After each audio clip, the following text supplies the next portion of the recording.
Salut à toutes et à tous, c'est Ilyes. On se retrouve aujourd'hui pour une nouvelle interview. Cette fois-ci, j'ai le plaisir de discuter avec Yanis, pas Yassine, mais Yanis Guémouri, qui est ancien combattant du Brave, qui vient tout juste de signer à l'UFC. Signature assez fraîche. Il sera de la partie du coup le 2 septembre à l'UFC Paris. On vient tout juste également de découvrir l'identité de son adversaire, qui est un Irlandais invaincu. On va en parler avec Yanis. Yanis, comment tu vas? Bah écoute, ça va, tout va bien pour l'instant, tout se passe bien au niveau de la prépa. Et voilà. Et toi, comment ça va, Elias? Écoute, ça va très très bien. Je te le disais avant de débuter cette interview, mais c'est un vrai plaisir de pouvoir discuter avec toi. Là, tu as appris la nouvelle, ta signature à l'UFC il y a quelques jours. On va en parler. Ma première question, elle sera très simple pour toi, Yanis. Est-ce que tu peux te présenter peut-être pour les personnes qui ne te connaissent pas encore, qui ne sont pas encore familiers avec toi? Ok, bah moi c'est Yanis Guimouri, donc comme tu l'as dit, combattant professionnel de MMA, j'étais au Brave, organisation du Moyen-Orient. Et j'ai un palmarès de 12 victoires pour une défaite en professionnel. J'habite à Lyon, je m'entraîne à Lyon, franco-algérien. Donc voilà, là je viens tout fraîchement, il y a une semaine, de signer à l'UFC Paris, donc à la maison. Donc voilà, commencez à suivre pour ceux qui ne me connaissent pas et ceux qui me suivent déjà, ben, je vais essayer de vous régaler encore plus que d'habitude. Magnifique. Et soit dit en passant, n'oubliez pas de vous abonner à son compte Instagram. C'est très important les réseaux sociaux aujourd'hui. Je mettrai le lien de ton Insta dans la description. J'ai tes statistiques sous mes yeux. Toi-même, tu l'as dit, hein, c'est quand même impressionnant. Tu es à 12 victoires pour une seule défaite. Dans les 12 victoires, on peut signaler 3 victoires par KO TKO. 4 sur soumission, 5 via décision. On va dire que tu es quand même un combattant assez complet, très bon striker. Tu sais mettre des soumissions, tu peux aller à la décision, donc tu as une bonne endurance. Depuis ta seule et unique défaite, tu as enchaîné aussi, il faut le dire, 9 victoires consécutives, dont les 3 dernières au Brave. Le Brave, c'est quand même une très belle organisation internationale. Benoît Saint-Denis ou encore Khamzat Chimaev sont passés par le Brave. Yanis Guémouri aussi, du coup. Est-ce que tu dirais que ta signature à l'UFC, bah, c'est naturel, il n'y a rien de surprenant, c'est quand même assez logique quand on connaît ton palmarès et ton parcours? Alors, je dirais que, ouais, on va dire ceux qui connaissent un peu le milieu du MMA, ils savent qu'il y a un palmarès assez conséquent et après des victoires conséquentes dans une organisation majeure, comme tu l'as dit, c'est important. Donc là, comme tu as dit, j'étais sur 3 victoires d'affilée au Brave. Il y a énormément de combattants qui sont allés du Brave à l'UFC, comme tu l'as dit. Il y a Khamzat Chimaev, Benoît Saint-Denis, Azaitar, il y a Mounir Laziz et plein d'autres que j'ai oublié leur nom. Et maintenant, il y a moi. Donc, je suis fier de faire partie ce petit cercle très fermé. Donc, je suis pas à 100% surpris, même si ça surprend toujours quand on t'annonce que tu vas combattre à l'UFC, hein, pour être honnête. Mais après, voilà, je sais que je me suis donné les moyens, mon manager aussi. Et voilà, ce qui devait arriver arriva. Comme on dit, c'est le destin. Donc, tant mieux pour moi. Magnifique travail d'ailleurs de ta boîte de management, la Bulgarian Top Team et Guillaume Pelletier en particulier. Et justement, Yanis, est-ce que tu peux nous raconter les coulisses un petit peu de cette signature? Comment ça s'est fait? Comment elle s'est actée cette signature à l'UFC? Eh ben, ouais, lors de mon dernier combat en décembre, enfin, mon avant-dernier combat en décembre, j'ai Guillaume qui était fier de moi après cette victoire et qui m'a dit on va essayer d'enchaîner pour que vraiment en 2023 on mette un coup d'accélérateur et tu signes à l'UFC. Et c'est ce que j'ai fait de mon côté dans la cage. Donc j'ai recombattu en juin, j'ai gagné au deuxième round. Et après, bah, franchement, il travaillait déjà un peu là-dessus. On l'avait dans un coin de notre tête. Et après ma victoire, il s'est vraiment activé sur le dossier UFC Paris. Il a parlé avec le matchmaker et je crois en une bonne semaine, on a eu des bonnes avancées sur le dossier. Et là, comme tu as pu le voir, une semaine après, bah, comme on a pu tout le voir, on a annoncé officiellement mon entrée à l'UFC. Super belle nouvelle. Tu te souviens d'ailleurs, Yanis, on peut le dire, hein, on discutait il y a quelques jours à propos d'une interview et toi, ce que tu m'avais dit, c'est que il pourrait y avoir une surprise justement, c'est-à-dire une signature à l'UFC, mais ton projet à la base, c'était, on peut le dire, de combattre à l'événement Brave en France au mois de septembre, c'est ça? C'est ça, exactement ça. En fait, quand j'ai fait l'interview avec vous, j'étais vraiment dans l'impasse entre j'ai gagné, j'ai signé pour combattre au Brave mon prochain combat, mais si je peux aller à l'UFC Paris, s'ils veulent bien de moi, parce que l'UFC, c'est toujours eux qui veulent les combattants, c'est eux qui choisissent, et ben voilà, il peut avoir une petite surprise. Mhm. Et franchement, ouais, quand j'étais à Londres, bah, comme tu as pu le voir, ça, en une soirée, Guillaume il m'a appelé, tout ça, et Ça s'est fait, j'étais surpris, mais comme je l'ai dit, en fait, vu qu'on s'y attendait un peu, on était dessus. Voilà, quoi. La surprise, elle était à peu près normale, mais ça fait énormément plaisir quand même. Ah, c'est clair, hein, même pour nous, je sais pas si tu es au courant, moi je suis belge, mais ça fait toujours plaisir de voir un combattant francophone faire son entrée à l'UFC, d'autant plus que bah, tu vas pouvoir débuter à l'UFC Paris, c'est vraiment une très bonne surprise pour pas me répéter. Et puis ce que j'aimerais savoir aussi Yannis, c'est ce que tu as signé un contrat classique, c'est-à-dire un contrat de 4 combats, c'est ça? Exactement, c'est un contrat classique, un multi-fight, 4 combats, et le premier à Paris le 2 septembre. Magnifique, et tu feras face à Kaolan Lofran. Pas facile à dire son nom, mais c'est bien Kaolan Lofran. Pour ta première à l'UFC, c'est ton adversaire. Champion des poids coqs quand même du Cage Warriors, irlandais, invaincu après 8 combats professionnels. On connaît ton parcours, on connaît ton background, on sait que tu es plus expérimenté, je pense que tu es aussi plus complet que lui, mais on va dire que c'est pas un cadeau que tu as fait l'UFC pour des débuts à l'UFC en tout cas. C'est ça, je pense que pour lui comme pour moi, ils veulent nous tester. Mhm. Ils ont mis, stylistiquement parlant, 2 strikers face à face. Parce que l'UFC, ils aiment bien faire des ressemblances de style dans leur combat. Donc, il est invaincu, il a 8 combats, j'en ai 13, j'ai qu'une seule défaite. Donc, non, franchement, moi, je trouve qu'ils ont fait un bon matchmaking, l'UFC, pour ce combat. Bah, c'est justement la question que j'allais te poser, parce que c'est vrai que ce combat entre toi et Kaolan, c'est un combat entre deux très beaux prospects. Le vainqueur va certainement voir sa cote grimper en flèche. Est-ce que, bon, tu as répondu en quelque sorte à la question, mais je vais quand même te la poser, mais est-ce que par hasard, tu n'aurais peut-être pas préféré affronter un vétéran en quelque sorte en fin de carrière, plutôt que un jeune prospect comme toi? Est-ce que le matchmaking te satisfait? Si j'ai bien compris ta réponse précédente, la réponse est oui. Ouais, c'est ça, le matchmaking est satisfait. Après, je te dis la vérité, ils auraient pu mettre Kaolan comme un vétéran, comme un mec qui a peut-être 2 combats là-bas. Enfin, je sais pas. Ils auraient pu me mettre n'importe qui. Moi, ça change rien. J'aurais été ravi de l'affronter et je suis ravi de l'affronter. Et voilà, on va essayer de performer au mieux dans cette organisation. Ah, parce que ce qu'il faut dire aussi, c'est que Kaolan, lui aussi, il va débuter à l'UFC face à toi. Donc, de l'autre côté aussi, c'est vraiment pas un cadeau le fait de débuter à l'UFC face à toi, Yanis. Est-ce que c'est le premier adversaire qu'on t'a proposé ou il y avait peut-être d'autres noms qui sont sortis du lot, on va dire? Non, c'était celui-là, comme je te disais avec Guillaume, il parlait il y a 2 semaines de ça avec l'UFC. Et ils l'ont immédiatement dit, enfin le matchmaker l'a immédiatement dit que s'il doit y avoir une entrée de Yanis Guémouré à l'UFC, ce serait contre cet adversaire. Donc non, d'entrée, on nous a parlé de lui. Après, voilà, c'était dans les petits papiers, on va dire. Et après, quand c'est officialisé, ben, c'est resté toujours le même adversaire.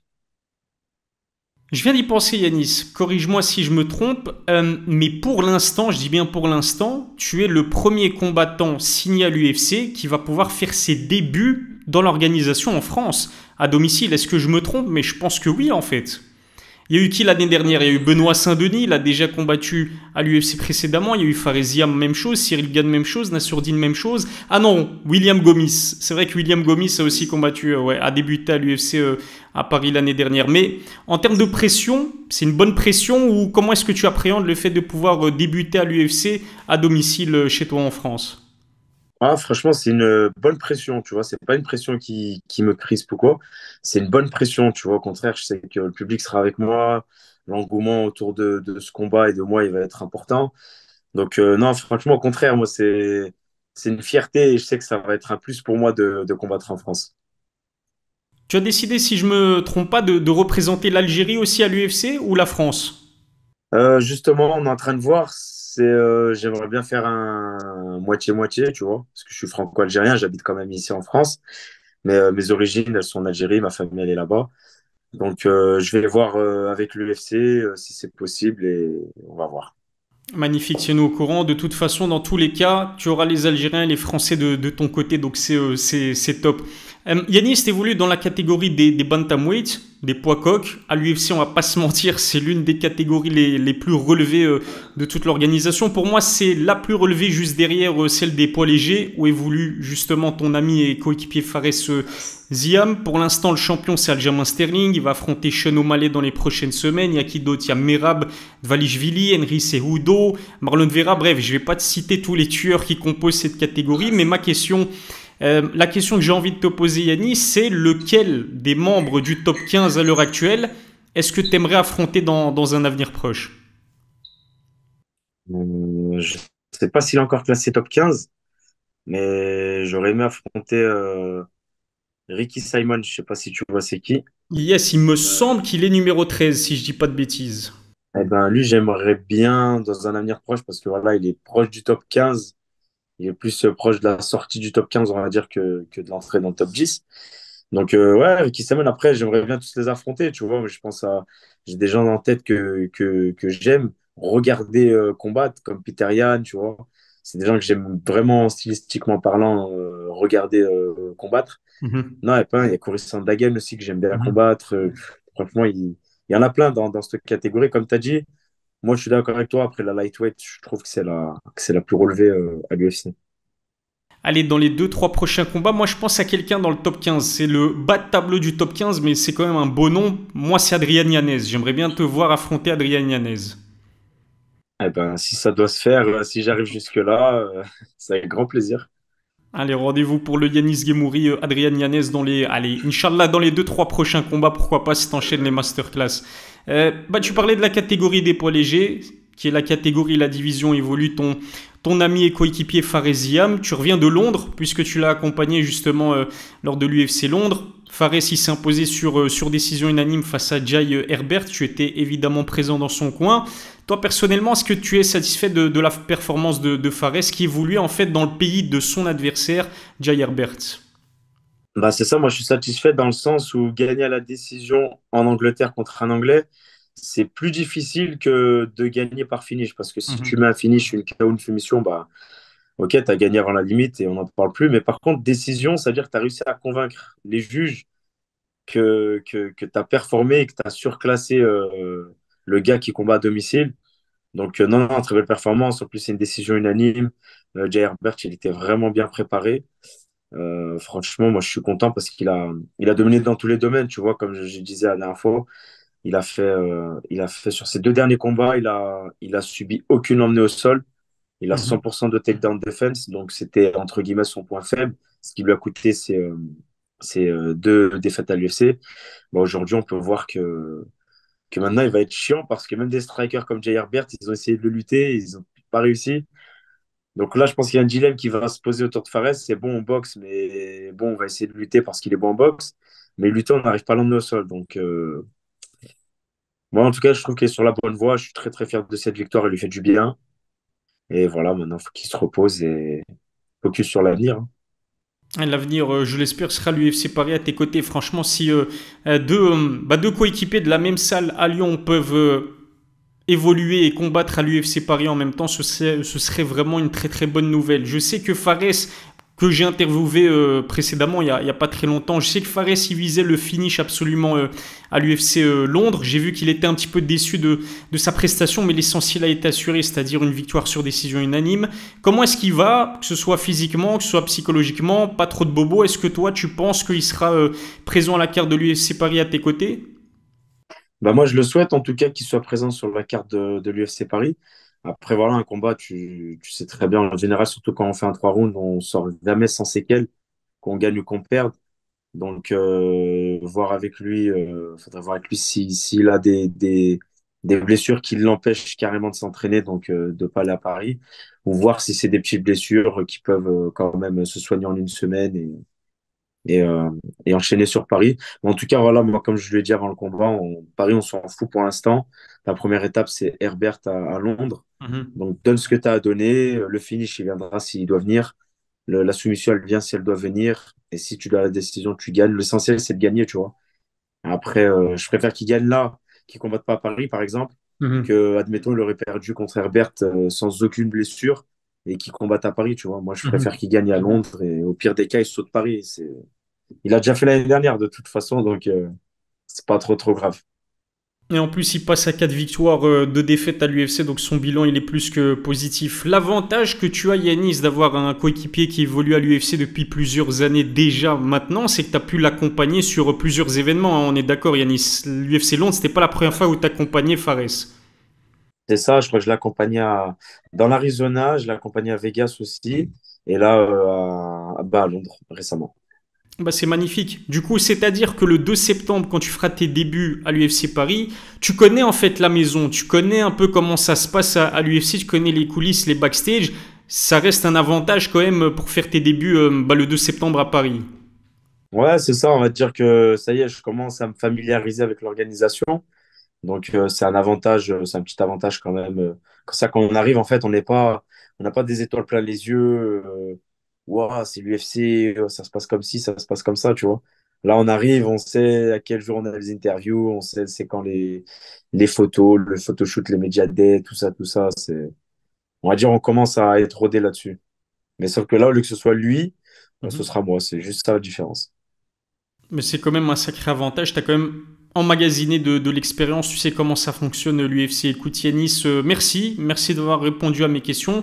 C'était un vrai plaisir. Rendez-vous le 2 septembre à l'UFC Paris contre Kaolan Loughran pour tes grands débuts dans l'organisation. Une dernière question si tu le veux bien Yanis. Est-ce que peut-être tu as un message à faire passer aux personnes qui vont regarder cette interview et à tes fans aussi? Eh ben, merci déjà à tous pour votre soutien. Donc, que ce soit les personnes qui m'ont connu avant et celles qui m'ont connu grâce à ma signature à l'UFC. Bah, merci de me soutenir, continuez à me soutenir. Et moi, je m'efforcerai de performer dans la cage. Merci à toi, Elias, aussi pour ton invitation sur le plateau. Ça me fait plaisir. Et avec grand plaisir qu'on puisse remettre ça après mon combat s'il y a victoire.